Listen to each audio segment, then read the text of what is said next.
ಅದೇ ಸಮಯಕ್ಕೆ ಗಪ್ಚುಪ್ಪ ನಮ್ಮ ವಿಜೇಂದ್ರ ಅವ್ರು ಹೋಗಿ ಪಾಪ ಸೌಜನ್ಯ ಮನೆಗೆ ಹೋಗಿ ಭೇಟಿ ಆಗ್ಬೋದ್ರು. ಯಾಕದು ನೀವು ಒಮ್ಮೆ ಹೆಗ್ಗಡೆ ಅವ್ರ ಪರ ಆಯ್ತಾ ಈ ಕಡೆಗೆ ಹೋದ್ರಿ ಬಿಡ್ರಿ. ಈಗ ಏನು ಹೇಳ್ತೀರಿ?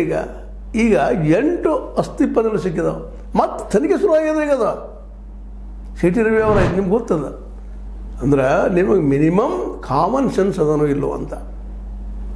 ಬಂಗ್ರೇಗುಡ್ಡದಲ್ಲಿ ಅಸ್ಥಿಗಳಿದ್ದಾವೆ ಅಂತ ಹೇಳಿದ, ಆಗ ಸಿಗಲಿಲ್ಲ, ಈಗ ಸಿಕ್ಕವ. ಈಗ ಇದಕ್ಕೆ ಏನಂತ ಉತ್ತರ ಕೊಡ್ರಿ.